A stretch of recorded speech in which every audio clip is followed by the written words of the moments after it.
Hey everyone, welcome back to Therapy Thursday. Today we're going to be talking about self-care, and in this video I will be featuring the Simply Posh Genuine Gems palette along with the Marylia Scott Your Highlight is Too Bright palette. I'm also going to be using my Whoosh Beauty palette in this video. It's my face palette, so this will be, for like contouring and the highlighting and everything else. I will also be featuring a gorgeous multi-chrome gel. Today we are talking about self-care. I think this is a really important topic, mostly because prior to learning about self-care, I don't think that I actually had like a proper plan in place.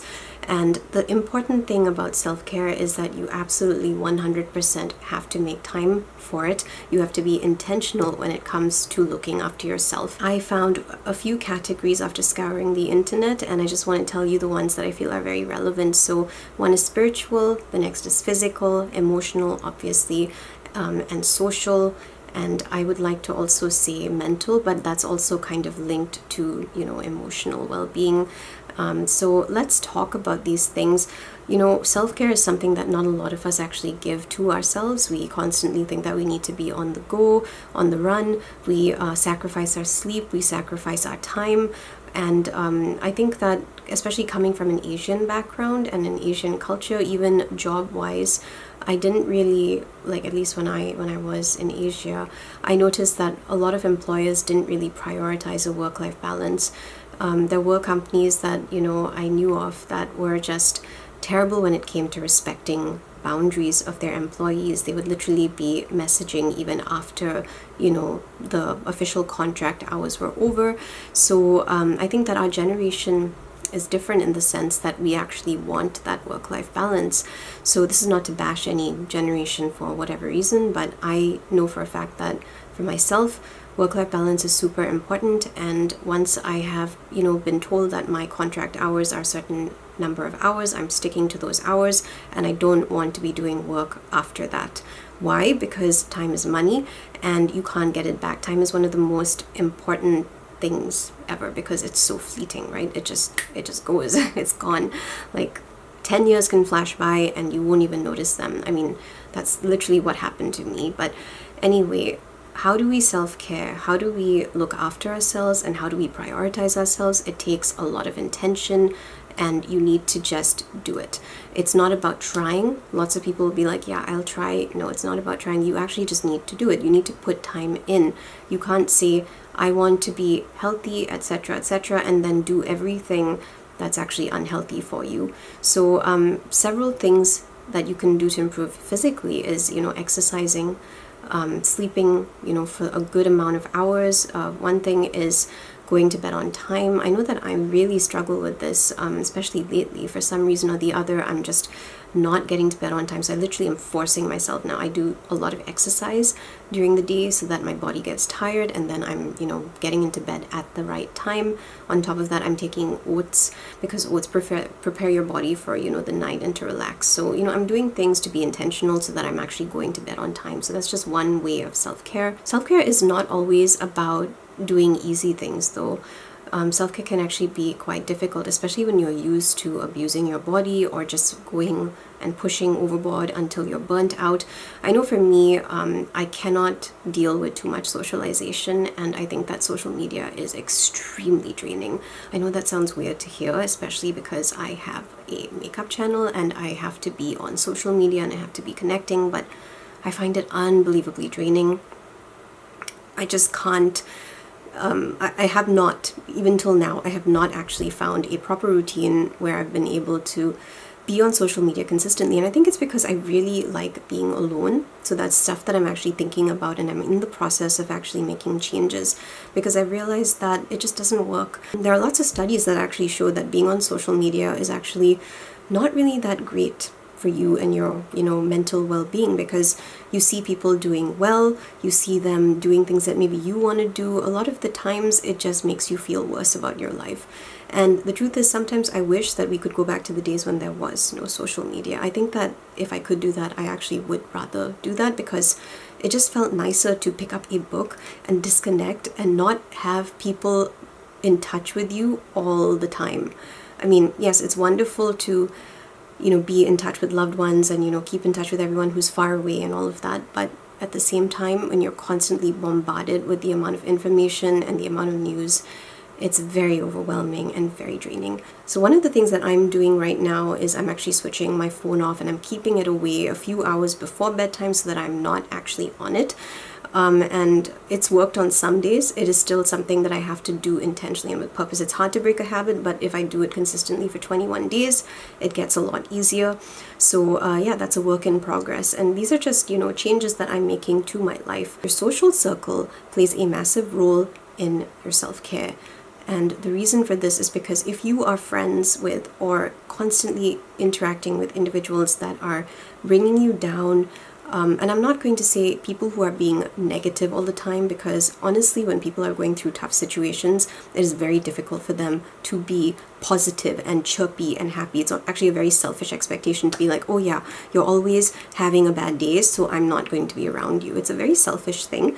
So I'm not going to say, oh, don't be around negative people, but I am going to say that if you're around people who are bringing you down, insulting you, labeling you, making you feel really bad about yourself through criticism, contempt, insults, and everything like that, that's kind of like verbal abuse already.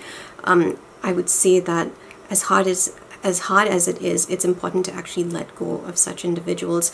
For example, I find it very hard nowadays to actually interact or be around individuals who are very controlling, who try to manipulate me emotionally. And the problem now is that, well, it's not really a problem. In the past, I never actually saw these things in people's behaviors, maybe because I was not as well versed with behavior as I am today, right? Because obviously, like when you're studying psychology, you start to train yourself to see different things that you previously didn't see before. So one thing is obviously congruence. So if someone's saying that they care about you and they love you, etc., and at the same time they have no respect for you, it no longer makes sense. And yet for some people this will be normal because their version of love is essentially being abused. So that's a topic for a different day, though I'm not going there. But I'm just saying that self-care sometimes also intentionally means choosing the right people in your inner circles and in your life, and choosing what information you actually need to share with said individuals. Again, something I used to do is just share every single thing. And I've actually put limits now and boundaries in my path. And I take everything to God first now before I actually go to someone else. Because the main reason for this is before I go and especially in situations when you're angry and you want to demonize someone, you want to say terrible things about them with someone else, before I do that now, I think it's actually more important to just go to God and be like, I'm so freaking pissed right now. And this is the reason why.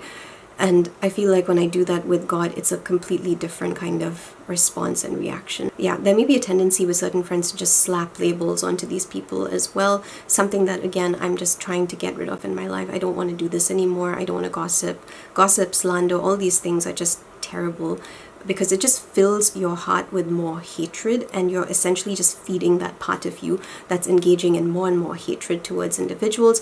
It is so hard to fight, but honestly, I have, like, for the past week or so, I think one of the reasons I'm touching on self-care is because I've just been so overwhelmed with some of the feelings I've been having, and I really just had to go to God and just take everything and just put it at his feet and be like, I need your help, because I am so angry and I don't know what to do with half of these emotions. So self-care, like I said, it means bringing those right people into your life. It does make a difference if you are filling your life with people who are bringing you down. And I'm not talking about people who are having bad days or who have depression or who have health problems and all that kind of thing. Because there are people who have all these mental health problems and they manage it and they're trying to get better. And I do acknowledge when people are actually doing that. But if you're someone who's not actually doing anything about it, and this is repetitive and it has gotten to the point where you're just being drained or being brought down by them, or individuals who insist that, or individuals who never take accountability for their actions, who blame you for everything, confuse you, make you do all the work in the relationship, these are people that are best to let go. Like, they really are. Because honestly, at the end of the day, your peace of mind is also really important. Being able to feel good around people it's an important thing. Feeling good is very much a part of looking after yourself. And I think that having people in your life who, can do good things for you and who bring those good things into your life, it's really important to have individuals like that. And sometimes I'm not talking about people who affirm every single thing that you do and agree with every single thing that you say. No, I'm referring to individuals who have your best interests at heart when they speak to you and when they talk to you. Because right now we're in this place where there's just crazy stuff happening in the world, and you're not able to have conversations with people don't know how to emotionally regulate. You see this happening online all the time. It moves from conversation, or what appears to be a conversation, into insults so fast. And it's really, really important to be managing yourself at that point, because if you're not managing yourself, it's your emotions that are managing you, and you're letting them take control over, the whole situation. And that's never a good thing. Sometimes it's actually really, really good as a form of self-care to just take a step back and to be like, you know what? I need to remove myself from the situation or this place or whatever, so that I can calm down and I can actually think about whatever it is that I'm going through. Is this easy? Absolutely not. It's definitely easier with people though who are emotionally mature and who have that grace and compassion and forgiveness. I have found it really, really challenging with some relationships where people are not like this, and I tend to shy away now from friendships or relationships where people feel like they don't make mistakes at all, and like they cannot be held responsible when they do make mistakes. And the reason for that is because it is very, very painful to be around people who only value or prioritize their pride above everything else. This means that you will have to take the blame, you will have to take the fall, you will be the one who's confused. So one of the biggest forms of self-care for myself was letting go of individuals like this, people who can't be honest to my face, people who don't have my back. And when I say have my back, I don't mean, again, agreeing with everything I say, but my well-being is not in their interests. It's like so many different factors come in to play, and your well-being is not part of that at all. Individuals that are not able to really be there for you emotionally and connect with you, those kinds of people can actually do more damage as well. So for me, one of the biggest forms of self-care now is actually realizing and understanding where each person stands in my life.